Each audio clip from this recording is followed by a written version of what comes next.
Hey there folks, and welcome back to the Gunners Guild. Today we're going to be doing another Let's Talk About video where I discuss and sort of review other games I've been playing, but not necessarily making content for. Today we're going to talk about Ripout, a sci-fi horror themed shooter from Pet Project Games and published by 3D Realms, and it just recently launched in early access on the 26th. So I've been enjoying my time with this title, and I want to talk about it. So first, let's start with the whole idea of the game and the mechanics. So, Ripout is a solo or co-op first-person horror shooter. Think Doom 3 and GTFO. It's where you explore procedurally generated derelict ships, kill cell-mutated fleshy machine hybrid aliens, collect loot and materials, and escape with your life. You then take the materials and schematics you find to craft new weapons, upgrades, and armor pieces. Yes, it has a campaign with set-piece levels as well as a boss, but most other ships are randomly generated for collecting loot materials. It plays similarly to GTFO, but with much less emphasis on stealth and more actual gunplay, hence why I'm referring to it feeling like Doom 3. And before I dive into all the gameplay features and themes, I do want to say that yeah, Ripout really does capture that feeling of a desolate space horror shooter with excellent gunplay. So the main gimmick of Ripout is pretty freaking cool, to be honest. Your main gun, called the pet gun, is exactly what that is. It's a living weapon. You can craft different living weapons like shotguns, rifles, lasers, flamethrowers, rockets, all that stuff, but they're all living pet weapons. You can send your pet weapon out to harass and crowd control enemies, become a turret, rip off the heads of other enemies, hack equipment, you name it. So you sort of have this symbiotic relationship between you and your gun. Now speaking of symbiotic relationship, the other main feature of Ripout is the Rip Out feature. You'll notice that there's a lot of little alien critters running around, like parasites, and these little parasites will attach themselves to other enemies and kind of combine and bolster with them. But you can use your pet gun to rip them out of enemies, or even if they're just like on the ground, you can retrieve them for yourself. You can gain all these little powers and abilities that these parasites would give enemies. They do have limited use, but there's tons of them on maps, so you're free to just use and discard them constantly. So besides your pet gun, you also have access to a sidearm, which while your pet gun's out doing its little pet gun things, you do have a weapon. You also have a melee weapon, which is actually very effective, and should be used often to save ammo, because of course this is a horror-esque game, and the ammo scarcity is always kind of a thing. Now while I haven't had too much of an issue running out of ammo, I also play very conservatively, and because I use the pet gun and melee a lot, I usually have plenty of ammo to get through levels, so that doesn't affect me too much. But speaking of the whole like action horror genre, Ripout starts out pretty scary, because you really don't know what to expect. But I think that the horror theme kind of fades away pretty fast as you learn the gameplay loop and how everything functions. You have a flashlight, which is limited duration, requiring you to recharge it after it's burnt out, of course, but it isn't required most of the time, like you can see just fine. You don't really have any of those truly dark areas where you can't get by without it. Now, jump scare noises, of course, start out terrifying because you just don't know what to expect, but honestly they get kind of repetitive, and after a few hours of playing, you just kind of cycle through the same three like jump scare stock sound effects, and paired with the odd wall explosion or vent opening, it just becomes kind of white noise after a while that you just tune out. So it feels kind of weird to play after a few hours because I ended up just running and gunning with reckless abandon most of the time, and not really paying much attention to the horror aspects of the game or taking it slow. So it was kind of odd having the game be designed around like the whole horror side and then just not really caring about it at all, so I just kind of wanted to run and gun.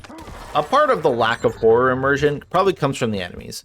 While there are plenty of unique enemies I've seen in the game, to me a horror game needs either few but persistent and powerful enemies that you either can't kill or they chase you through a level, or the game needs a lot of weaker enemies that are constantly applying pressure to you and your ammo and your resources to drive a sense of stress and urgency to finish up and leave. But the enemies in Ripout are not all that threatening, unfortunately. Sure, they do monstrous damage and they can 2 or 3 tap you, which hurts, but for the most part they're very easy to avoid by simply backpedaling or jumping over an obstacle, so they're not that threatening. Also, the enemies announce their presence very well whenever they spawn in, and they make a lot of noise, so it's pretty easy to keep track of enemies and when they show up, which is also diminishing that fear factor because you kind of know where everything is. It doesn't help that I really never felt like I was in any serious danger either. Sure, you can die, but you do have revives, and even if you just die and leave the ship, you don't really lose anything, and in fact, you actually keep whatever you find. So yeah, I don't know, I didn't really fear for my life at all, hence why I just kept running and gunning.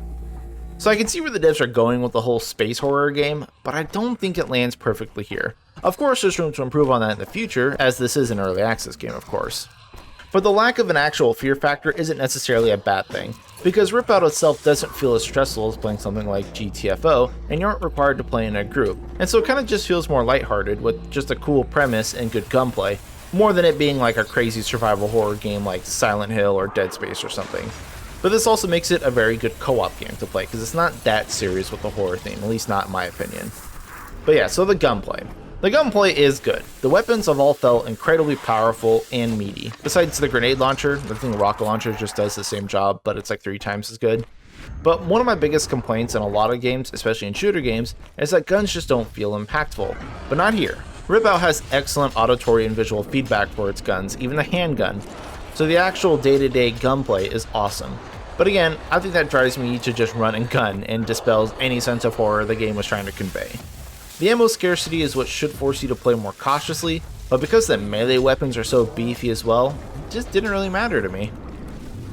So one of the things I really wish Ripout had was more tools or utilities such as grenades and consumables, which I guess you kinda do, because part of the weapon mod system in Ripout is that you can actually give your pet gun more abilities such as a party heal, a party damage buff, hacking features, turret modes, which I like, trust me.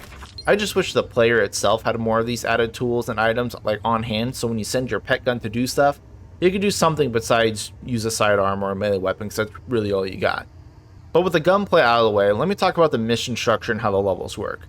So there are a few difficulty levels which provide you with better loot but harder and more enemies, and after you select your difficulty, you can then select your derelict ships, which you can go through once, just once, and it's gone. If you die, it's gone, you get a new random one.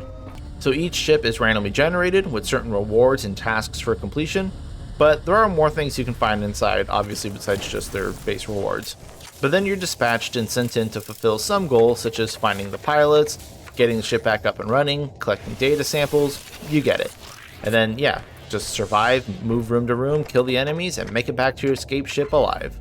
When you get back to your main ship, you can craft any new weapons and recipes you find, change your loadout, and then head back in, and that's the whole loop. And it's actually a pretty good feeling loop when you have like really good weapons that actually feel great to play with, and the upgrades make you feel stronger and want to use those new things that you just made, so it kind of repeats that loop of you just wanting to play with what you get, and then you find new stuff, and then you want to play with that, and then, you know, rinse and repeat.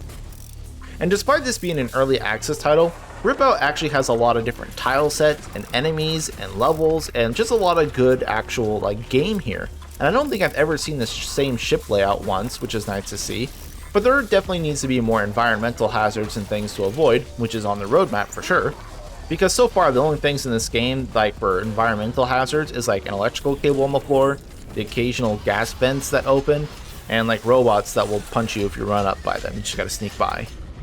But all that being said, I really do like Ripout, and it feels great to play despite the horror theme not really landing on me.